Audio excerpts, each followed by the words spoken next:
Hello students, आज हम chapter 14 sources of energy पढ़ेंगे। कौन कौन से ऐसे सोर्सेज हैं जिनसे हमें एनर्जी मिलती है। जैसे हम बात करें डीजल।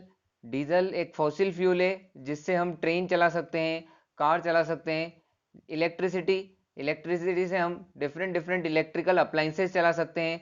उसके अलावा हम एनर्जी को यूज़ करते हैं हमारी साइकिल चला के स्कूल तक जाने के लिए। जो मस्कुलर एनर्जी यूज़ होती है उसे यूज़ करते हैं। मस्कुलर एनर्जी फिजिकल वर्क को करने के लिए यूज़ होती है। इस तरह से केमिकल एनर्जी जो है वो फूड बनाने के लिए यूज़ होती है, फॉर कुकिंग फूड। इस तरह से डिफरेंट डिफरेंट एनर्जी के टाइप्स हैं जिन्हें हम वेरियस पर्पजेस के लिए यूज़ कर सकते हैं। अब बात आती है कि गुड सोर्स ऑफ एनर्जी क्या होना चाहिए। उसके लिए हम डिस्कस करते हैं। वो इजीली एक्सेसिबल होना चाहिए, इजी टू स्टोर होना चाहिए, इजी टू ट्रांसपोर्ट होना चाहिए, जिसे आसानी से एक जगह से दूसरी जगह ले जाया जा सके। साथ ही साथ इकोनॉमिकली वो सस्ता होना चाहिए, उसे कोई भी परचेज कर सके। अब सोर्सेज की क्लासिफिकेशन के अकॉर्डिंग हमें दो टाइप के सोर्सेज मिलते हैं। एक है रिन्यूएबल सोर्सेज, दूसरा है non renewable sources. Renewable sources जिन्हें कुछ टाइम के बाद वापस नेचुरली भरा जा सकता है, नेचुरली रिप्लेनिश किया जा सकता है, किंतु उनका फ्लो जो है वो लिमिटेड होता है। एग्जाम्पल हो सकते हैं solar energy, wind energy, biomass, geothermal energy. Another non renewable energy sources that will not be replenished, जिन्हें दोबारा रिप्लेनिश नहीं किया जा सकता। एग्जाम्पल है फॉसिल फ्यूल्स। फॉसिल फ्यूल्स का जो प्रोडक्शन है वो बहुत लंबे समय के बाद होता है। अगर फॉसिल फ्यूल्स इसी तरह से यूज़ करते रहे हम, तो कुछ टाइम बाद coal, petrol, diesel, LPG, natural gas ये सब खत्म हो जाएंगे, क्योंकि ये नॉन रिन्यूएबल एनर्जी सोर्सेज हैं।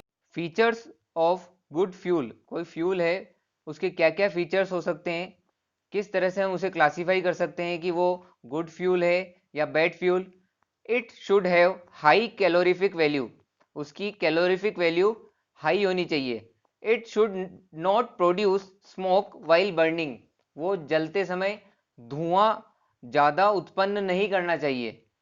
चीप एंड इजीली अवेलेबल, सस्ता और आसानी से उपलब्ध होना चाहिए।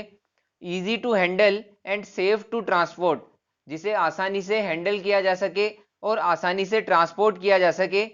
कन्वीनियंट इन स्टोरेज, आसानी से जिसे इकट्ठा किया जा सके। इस तरह से एक गुड फ्यूल के अंदर डिफरेंट डिफरेंट फीचर्स होने चाहिए। Fossil fuels, these are the fuels formed from remains of dead plants and animals under the earth crust due to excessive pressure and temperature for millions of years। बहुत सालों पहले, लगभग लाखों सालों पहले, अर्थ के क्रस्ट के अंदर डेड प्लांट्स और एनिमल्स दफन हो गए। वहां पर प्रेशर और टेम्परेचर बहुत ज़्यादा था, जिसके कारण फ्यूल्स बने, डिफरेंट डिफरेंट फ्यूल्स बने, जिसके अंदर जैसे नेचुरल गैस है, कोल है, पेट्रोलियम है, केरोसिन है, एलपीजी है। ये डिफरेंट एग्जांपल्स हैं फॉसिल फ्यूल्स के। डिसएडवांटेजेस ऑफ फॉसिल फ्यूल्स, अब फॉसिल फ्यूल्स जो हम यूज़ करना स्टार्ट किए, कोल बहुत इजीली अवेलेबल हो जाता है, पर उसके कुछ डिसएडवांटेजेस भी हैं। फर्स्ट है नॉन रिन्यूएबल, जिन्हें दोबारा हम यूज़ नहीं कर सकते, उन्हें नॉन रिन्यूएबल सोर्सेज बोला जाता है। ग्रीन हाउस इफेक्ट, कार्बन का इमिशन बहुत ज़्यादा होता है। कार्बन के इमिशन के कारण ग्रीन हाउस इफेक्ट स्टार्ट होता है। अ लॉट ऑफ स्मोक, बहुत ज़्यादा स्मोक प्रोड्यूस करते हैं, जिसके कारण एनवायरमेंटल पोल्यूशन बहुत ज़्यादा बढ़ता है। Thermal power plant, first the coal is burnt into the furnace of steam boiler. सबसे पहले क्या करते हैं, कोल को बर्न करते हैं स्टीम बॉयलर की फर्नेस में। फर्नेस वर्ड भट्टी के लिए लिखा गया है। High pressure steam is produced in the boiler, boiler के अंदर हाई प्रेशर स्टीम प्रोड्यूस होती है। In turbine this steam force rotates the turbine blades, अब ये जो स्टीम है ये रोटेट करती है टरबाइन ब्लेड्स को। स्टीम जो है टरबाइन ब्लेड्स पे प्रेशराइज्ड होकर लगी। एज द टरबाइन टर्न्स, जैसे ही टरबाइन घूमना स्टार्ट करता है, it causes the generator to do its work, generator को उसका खुद का काम करने के लिए स्टार्ट कर देता है और इलेक्ट्रिसिटी प्रोड्यूस होती है। The transmission of electricity is more efficient than transporting coal और petroleum over the same distance, transmission electricity का करना उसके कंपैरिजन में कोल का ट्रांसमिशन करना ज़्यादा कॉम्प्लेक्स है। तो हमने क्या किया, जहाँ पे कोल माइंस हैं उसी के आसपास थर्मल पावर प्लांट्स लगा दिए। Therefore many thermal power plants are set up near coal और ऑयल फील्ड्स, जैसा कि छत्तीसगढ़ वाला एग्जांपल, छत्तीसगढ़ में कोल पावर प्लांट्स जो बहुत सारे हैं, तो वहीं पे हम लोगों ने कोल माइंस भी अवेलेबल है तो हमने थर्मल पावर प्लांट्स भी वहीं पे लगा दिए। एक थर्मल पावर प्लांट का डेमोन्स्ट्रेशन दिखाया गया है आपको स्क्रीन पे। सबसे पहले एक प्रेशर कुकर दिखाया गया है। प्रेशर कुकर को हीट मिल रही है जिससे स्टीम जनरेट हो रही है। उस स्टीम को स्टीम पाइप के थ्रू डिफरेंट टरबाइन ब्लेड्स पे डाला जा रहा है। टरबाइन के लिए हमने टेनिस बॉल को यूज किया है। Tennis ball fitted with metal sheets, जो मेटल शीट्स हैं उसे हमने टरबाइन ब्लेड्स बोला है। इस टरबाइन ब्लेड से हमने डायनामो को कनेक्ट किया है। Dynamo as a generator use किया है हमने। तो ओवरऑल प्रेशर कुकर से स्टीम जनरेट हुई, through steam pipe turbine blades पे स्टीम गिरी और टरबाइन ब्लेड्स से रोटेशन स्टार्ट हुआ। उस रोटेशन को डायनामो ने यूज किया और हमें इलेक्ट्रिसिटी प्रोड्यूस हुई। एडवांटेजेस अगर हम देखें थर्मल पावर प्लांट के, तो कोल जो है वो बहुत इजीली अवेलेबल हो जाता है और आसानी से कोल का ट्रांसपोर्टेशन किया जाता है। डिसएडवांटेजेस की बात करें तो जब भी हम फॉसिल फ्यूल्स को बर्न करेंगे तो lot of smoke, green house effect affect करेगा और इससे हमारा जो एयर पोल्यूशन है उसमें पोल्यूशन लेवल बहुत ज़्यादा बढ़ जाएगा। Hydro power plant, hydro power is electricity generated using the energy of falling and running water. It is a conventional source of energy. Conventional source means जिसे हम बहुत सालों से यूज करते हुए आ रहे हैं उसे हम कन्वेंशनल सोर्स ऑफ एनर्जी बोलते हैं।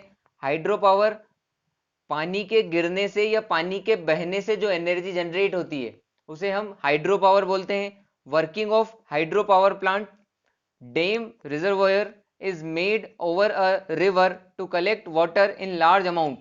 अब एक रिवर पे डैम या रिजर्वोयर बना दिया ताकि पानी वहां पे ज्यादा मात्रा में कलेक्ट हो सके। Water coming of high speed, जब पानी बहुत तेज स्पीड से आता है, रोटेट्स द टरबाइन, वो क्या करता है टरबाइन को रोटेट कर देता है। Which in turn activates a generator, वो एक्टिवेट करता है जनरेटर को टू प्रोड्यूस इलेक्ट्रिसिटी, इलेक्ट्रिसिटी को प्रोड्यूस करने के लिए। इससे पहले वाले थर्मल पावर प्लांट में हमने देखा था कि टरबाइन ब्लेड्स जो हैं वो स्टीम के थ्रू घूमी थी। यहाँ पे हमने हाई स्पीड वाटर को डाला है, तो वाटर को हम जब टरबाइन ब्लेड्स पे डाल रहे हैं तो टरबाइन से रोटेशन स्टार्ट हो गया, उस रोटेशन को जनरेटर में यूज किया और इलेक्ट्रिसिटी प्रोड्यूस की। Some hydro electric power plants just use a small canal to channel the river water through a turbine. कुछ जो छोटे हाइड्रो पावर प्लांट हैं वो स्मॉल कैनाल को यूज करते हैं रिवर वाटर को एक टरबाइन तक ले जाने के लिए। आपको स्क्रीन पे दो अलग अलग डायग्राम दिख रहे हैं। एक डायग्राम इंटरनल स्ट्रक्चर बताया गया है, दूसरा बाहर से जो स्ट्रक्चर है कि एक डैम या रिजर्वोयर किस तरह से हो सकता है। डिफरेंट डिफरेंट गेट्स लगे होते हैं। गेट्स, जब पानी डैम के अंदर पूरा भरा जाता है तो पानी को बाहर निकालने के लिए डैम के अंदर गेट्स का यूज किया जाता है। रिजर्वायर वाटर को स्टोर कर रहा है। देन एक पेन स्टॉक लगा हुआ है। पेन स्टॉक क्या कर रहा है, वाटर को फ्लो करने के लिए एक चैनल बनाया गया है। पेन स्टॉक के थ्रू टरबाइन ब्लेड्स पे वाटर फ्लो होता है।